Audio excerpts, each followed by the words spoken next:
آمين آمين. بسم الله الرحمن الرحيم. الحمد لله رب العالمين، والصلاة والسلام على سيدنا محمد وعلى آله وصحبه أجمعين. اللهم صل على سيدنا محمد وعلى آل سيدنا محمد كما صليت على سيدنا إبراهيم وعلى آل سيدنا إبراهيم، وبارك على سيدنا محمد وعلى آل سيدنا محمد كما باركت على سيدنا إبراهيم وعلى آل سيدنا إبراهيم في العالمين إنك حميد مجيد.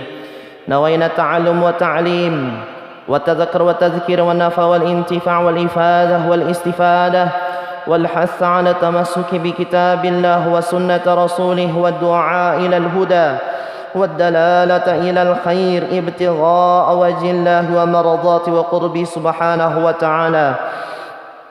سبحانك لا علم لنا إلا ما علمتنا إنك أنت العليم الحكيم، وتب علينا إنك أنت التواب الرحيم. رب اشرح لي صدري ويسر لي أمري واحلل عقدة من لساني يفقه قولي، وسدد لساني واهدي بقلبي حق سيدنا محمد صلى الله عليه وسلم. اللهم لا سهل إلا ما جعلته سهلا، وأنت تجعل الحزن إذا شئت سهلا. اللهم أغننا بالعلم وزينا بالحلم وأكرمنا بالتقوى وجملنا بالعافية برحمتك يا أرحم الراحمين. لا حول ولا قوة إلا بالله العلي العظيم. لا حول ولا قوة إلا بالله العلي العظيم. لا حول ولا قوة إلا بالله العلي العظيم العزيز العليم. عدد كل حرف كتب يكتب أبد الآبد ودهر الداهر. رضي الله عني وعنكم وعن جميع المسلمين. بسم الله الرحمن الرحيم. قال المصنف رحمه الله تعالى ونفعنا بجميع علومه في الدارين آمين. فائدة: سمي عاشوراء لأن الله أكرم فيه جماعة من الأنبياء عليهم الصلاة والسلام. Alhamdulillah, segala puji bagi Allah Subhanahu wa taala yang telah mengumpulkan kita, yang telah menggerakkan hati dan badan kita dengan kudrat dan iradatnya sehingga kita dapat berhadir di dalam menuntut ilmu agama semata-mata menjalankan perintah Allah dan perintah Rasulullah. Salawat serta salam semoga selalu tercurahkan kepada Nabi kita Nabi Muhammad sallallahu alaihi wasallam dan atas keluarganya dan pengikutnya sampai akhir zaman nantinya. Alhamdulillah, hari ini adalah hari yang mulia, yaitu 10 Muharram yang disebut dengan hari Ashura. Apa keistimewaan yang diberikan Allah Subhanahu wa taala terhadap hari Ashura? Jadi diberi nama dengan hari Ashura, yaitu adalah hari yang ke-10 daripada bulan Muharram. Jadi 10 hari daripada bulan Muharram itu disebut dengan hari Ashura. Kenapa kita membaca tentang hari Ashura? Karena hari ini adalah hari yang penting. Karena di dalam hari Ashura ini Allah Subhanahu wa taala memuliakan kebanyakan daripada para nabi dan para rasul. Jadi pada hari Ashura itu banyak kejadian-kejadian yang mulia yang diberikan Allah Subhanahu wa taala kepada para nabi dan para rasul. Ada berapa? Kalau di dalam tafsir Al-Jamal disebutkan ada 21 kejadian pada hari Ashura. Ditambah dalam kitab lain lagi ada 4. Jadi jumlahnya hampir 25 kejadian. Apa-apa kejadiannya? Yang pertama, Allah Subhanahu wa taala menciptakan bumi dan langit pada hari Ashura.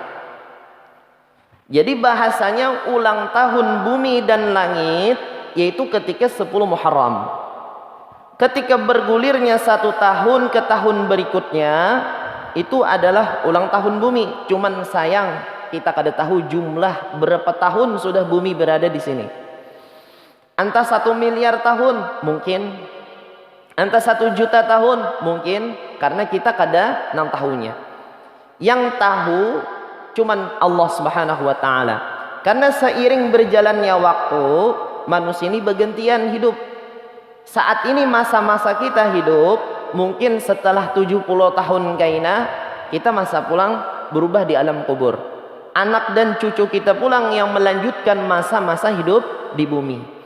Jadi yang pertama, hari Allah Subhanahu wa taala menciptakan bumi yaitu pada hari Asyura. Ini yang pertama.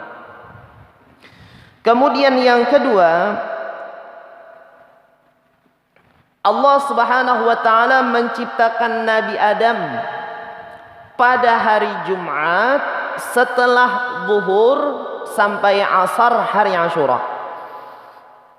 Jadi Nabi Adam diciptakan oleh Allah Subhanahu wa taala di surga. Di surga. Jadi ujar Allah, para malaikat, inggih ya Allah, aku ada rencana menciptakan satu makhluk yang menjadi khalifah Allah di muka bumi. Jadi Tuhan sudah menyampaikan dengan para malaikat bahwasanya memang Nabi Adam ini kayaknya menjadi penduduk bumi, apapun caranya pasti turun ke bumi.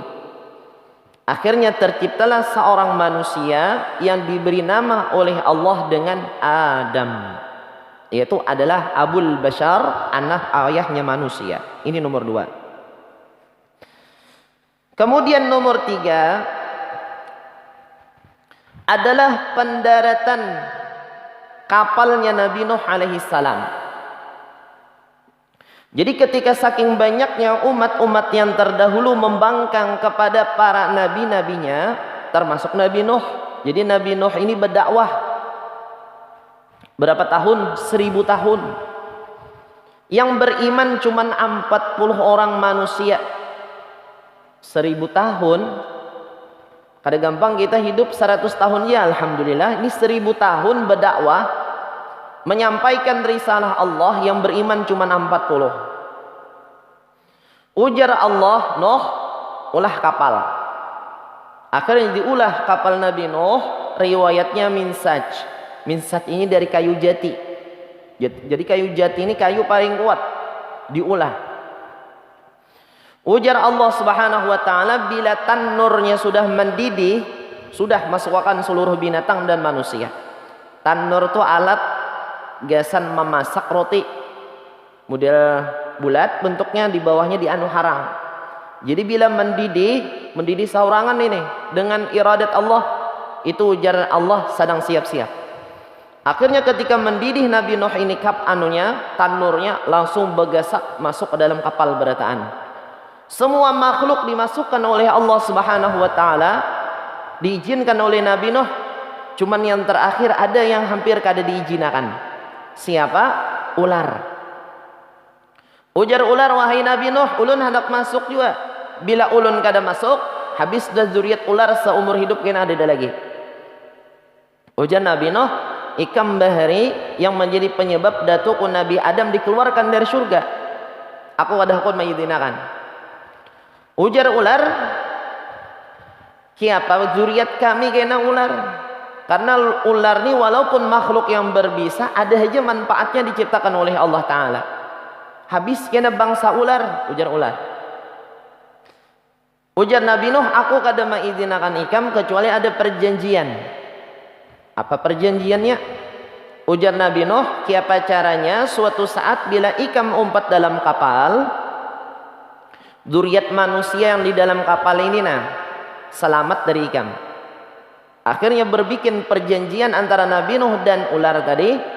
Ujar ular, barang siapa yang membaca salamun qawlan min rabbir rahim, salamun ala nuhim fil alamin, salamun ala nuhim fil alamin, niscaya selamat dari gigitan semua ular.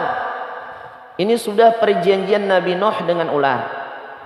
Siapapun yang membaca salamun ala nuhim fil alamin, selamat dari gigitan ular. Jadi bila ke hutan, bertemu ular, bertemu apa saja, ini perjanjian ular dengan Nabi Nuh alaihi salam. Akhirnya masuklah ular ke dalam kapal. berlabuhlah kapal Nabi Nuh 40 hari 40 malam. Jadi ketika berlabuhnya kapal Nabi Nuh ini, ujian Nabi Nuh, siapa pulang mendaratnya? Kan berlabuh nih, sedangkan dunia ini karam. Siapa berlabuhnya? Busia waktu berlabuh mati berataan. Akhirnya ujar Allah, Nuh,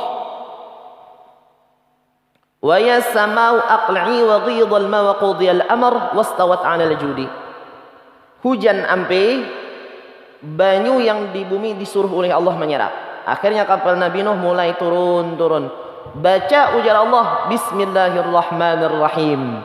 Dibaca oleh Nabi Nuh Bismillahirrahmanirrahim, wastawat 'alal judi. Akhirnya kapal Nabi Nuh ini mendaratlah di satu gunung yang diberi nama Gunung Judi ngarannya.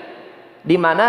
Di antara Iran dan Irak, Iran dan Turki. Di situ ada namanya Gunung Judi. Mendaratlah kapal Nabi Nuh. Kapan kejadiannya? Yaitu ketika hari 10 Muharram atau hari Ashura.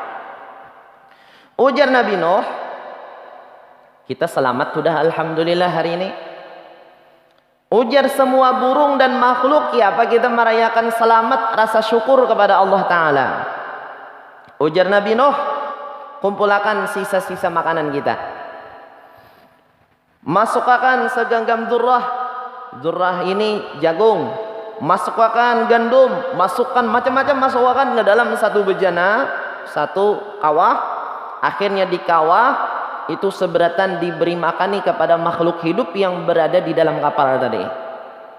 Karena tapaulan orang-orang wahyi ini, orang selanjutnya datu-datu kita, karena Nabi Nuh mengadakan acara keselamatan dengan sebab selamatnya dari banjir bandang, maka orang bahari meniru kegiatan kapal Nabi Nuh ketika mendarat, akhirnya membuat satu masakan yang diberi nama bubur Ashura. Namanya benar?